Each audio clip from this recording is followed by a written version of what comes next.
मिष्टी के बोलने पर सभी बच्चे डांस क्लास में आ जाते हैं, पर किसी को डांस करने का मन नहीं था, इसलिए मिष्टी के चिल्लाने पर सभी डांस करने के लिए मान जाते हैं। डांस करते समय निक नीचे गिर जाता है, जिसके बाद फ्रांसिस उसे मारता है। यह देखकर गुप्ता जी और मिश्रा जी को गुस्सा आता है और फ्रांसिस को खूब मारते हैं। स्कूल में छुट्टी होने के बाद मिष्टी अपने साथ फ्रांसिस को लेकर जंगल जाने लगती है, जहां उसका दोस्त वैम्पायर रहता है। मिष्टी के बोलने पर वैम्पायर अपने ब्लैक मैजिक का यूज करता है। और अब आगे की कहानी देखते हैं। डरावनी आवाज आने से फ्रांसिस को डर लग रहा था, क्योंकि वह पहली बार ऐसा आवाज सुना था। पता नहीं मिष्टी के दिमाग में क्या चल रहा है, कहीं वो ब्लैक मैजिक से सभी बच्चों को मारना तो नहीं चाहती है। फ्रांसिस के दिमाग में कुछ से कुछ चल रहा होता है, पर तभी वहाँ कंकाल वाला भूत आ जाता है, जिसे देखकर फ्रांसिस का हालत खराब होने लगता है। मिष्टी, ये अचानक कंकाल कहाँ से आ गया? कहीं ये वैम्पायर का तो काम नहीं। तुमने बिल्कुल सही कहा फ्रांसिस, पर अब इस कंकाल की मदद से मैं सभी बच्चे को सबक सिखाऊंगी। स्कैरी टीचर, ये कंकाल अब तुम्हारा बात मानेगा। तुम जैसा चाहोगी ये वैसा ही करेगा, और याद रहे इसके अंदर ब्लैक मैजिक की शक्तियाँ हैं।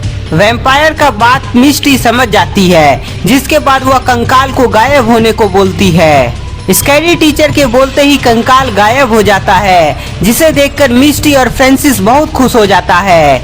चलो फ्रांसिस, अब बच्चों के अंदर फिर से अपना खौफ वापस लाते हैं। बच्चों को डराने के लिए मिष्टी और फ्रांसिस कंकाल को लेकर वहां से वापस शहर की तरफ जाने लगता है। कुछ ही देर में मिष्टी और फ्रांसिस शहर में पहुंच जाते हैं। फ्रांसिस, गुप्ता जी और मिश्रा जी को हमारे बारे में पता चल गया है, इसलिए उसे मरना होगा, पर उससे पहले निक को सजा मिलेगी। उसके अंदर मिष्टी का खौफ वापस लाना है।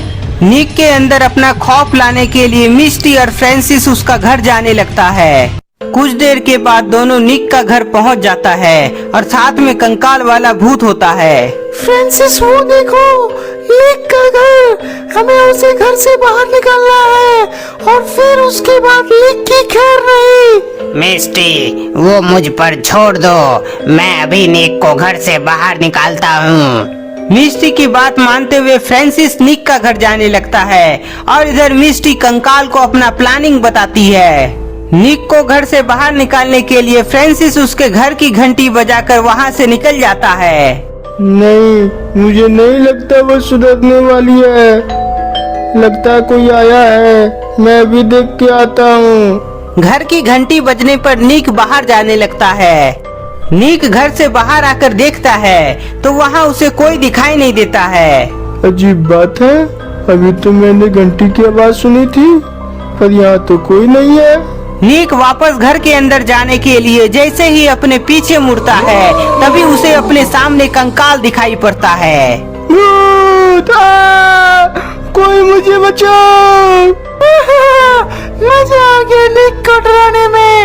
अब चलो पीछे से हम दोनों से डराते हैं। निक को पीछे से डराने के लिए मिष्टी जैसे ही वहाँ से निकलने वाली थी, तभी मिष्टी देखती है कि निक का घर से गुप्ता जी और मिश्रा जी बाहर निकला है। निक, निक क्या हुआ, तुम चिल्लाए क्यों? हाँ निक, क्या हुआ, तुम इतना घबराए हुए क्यों? भूत! यहाँ कंकाल वाला भूत था। क्या? यहाँ भूत? गुप्ता जी चलिए वापस से घर। अरे मिश्रा जी, तुम इतना डरते क्यों हो? ऐसा कुछ नहीं है, यदि भूत होता तो हमें भी दिखाई देता ना। वो सब मैं नहीं जानता, हमें जल्दी घर के अंदर चलना चाहिए। मिश्रा जी का बात मानते हुए सभी घर के अंदर जाने लगते हैं। मिष्टी, हमारा प्लान तो फेल हो गया। निक गुप्ता जी और मिश्रा जी के चलते बच गया। फ्रांसिस, मुझे पता नहीं था गुप्ता जी और मिश्रा जी निक के साथ है, पर कोई नहीं, इतना तो पता चल गया कि मिश्रा जी भी भूत से डरता है। मिष्टी, तुम्हारे दिमाग में कहीं कुछ खिचड़ी तो नहीं पक रही है? फ्रांसिस, बस तुम देखते रहो आगे क्या होता है। गुप्ता जी, मुझे बहुत डर लग रहा है, मैं निक के घर से बाहर नहीं जाऊंगा। हाँ गुप्ता जी, आज आप यहाँ से नहीं जाइए, मुझे भी बहुत डर लग रहा है। अच्छा ठीक है, मैं यहीं रहूंगा। चलो तुम दोनों सो जाओ, मैं यहीं जागता हूँ ताकि तुम्हें कोई डर ना हो। गुप्ता जी की बात मानते हुए मिश्रा जी और निक सोने चला जाता है और गुप्ता जी वहीं जागे रहते हैं। अच्छा हुआ मैं निक का घर आ गया था, नहीं तो अभी निक के साथ बहुत बुरा होता। पर क्या यहाँ सच में भूत आया था? गुप्ता जी सोच रहे होते हैं कि आखिर कौन हो सकता है वह भूत, पर तभी उन्हें घर की घंटी बजते हुए सुनाई पड़ती है। इतनी रात को अब कौन आ सकता है? कहीं निक के मम्मी पापा तो नहीं? पर वो तो कल आएंगे, ऐसा निक ने बोला था। अगर उसके मम्मी पापा नहीं है तो कौन? कहीं भूत तो नहीं? मुझे जाकर देखना चाहिए। गुप्ता जी अकेले बाहर जाकर देखते हैं तो उन्हें कहीं कोई दिखाई नहीं देता है। यहाँ तो कोई नहीं है, पर मैंने तो घंटी बजने की आवाज सुनी थी। गुप्ता जी जैसे ही अपने पीछे मुड़ते हैं तभी उनके सामने कंकाल आ जाता है और गुप्ता जी को डराने की कोशिश करता है, पर गुप्ता जी डरते नहीं हैं। अच्छा तो तुम हो भूत, तू तो गया अब। गुप्ता जी एक मुक्का जोर का लगाते हैं, जिसके बाद कंकाल नीचे गिर जाता है। निक को क्यों डराना चाहते हो? जल्दी बोलो, नहीं तो मैं तुम्हें मार मार कर हालत खराब कर दूंगा। मिस्टी, ये क्या? कंकाल वाला भूत तो मार खा रहा है, उसे वहाँ से भागने बोलो, नहीं तो वो हमारा नाम बोल देगा। फ्रांसिस की बात सुनकर और कंकाल को मार खाते हुए देखने के बाद भी मिस्टी खुश थी। मिस्टी, तुम खुश हो आखिर क्यों? तुम्हारे दिमाग में क्या चल रहा है? बताओ जल्दी से, आखिर तुमने ऐसा क्यों किया? गुप्ता जी के काफी पूछने पर भी कंकाल कुछ नहीं बताता है और वो अपने आप को बचाने के लिए वहाँ से भागने लगता है, जिसके बाद गुप्ता जी उसका पीछा करने लगते हैं। ये क्या मिस्टी? कंकाल को पकड़ने के लिए गुप्ता जी उसका पीछा करने लगा। फ्रांसिस, मैं यही चाहती थी गुप्ता जी यहाँ से दूर हो जाए और फिर उसके बाद बहुत मजा आएगा। गुप्ता जी कंकाल का पीछा कर रहे थे, पर तभी कंकाल गायब हो जाता है। भाग गया कंकाल। अगली बार निक के घर आया तो तुम बच नहीं पाओगे। निक? अरे ये क्या?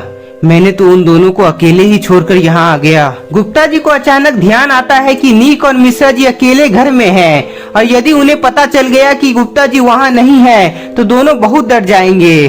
गुप्ता जी जल्दी से निक के घर पहुँचते हैं। घर पहुंचते ही गुप्ता जी जल्दी से अंदर जाते हैं, पर ये क्या? वहाँ तो मिश्रा जी और निक है ही नहीं। ये कैसे हो सकता है? निक और मिश्रा जी तो यहीं पर था, पर दोनों कहाँ जा सकता है? तो दोस्तों, आपको क्या लगता है निक और मिश्रा जी कहाँ हो सकता है? क्या उन्हें कोई पकड़ तो नहीं लिया? पर कौन? हमें कमेंट में बताएं। तब तक के लिए इस वीडियो को ज्यादा से ज्यादा लाइक कर दें। नए हैं तो चैनल को सब्सक्राइब जरूर कर ले।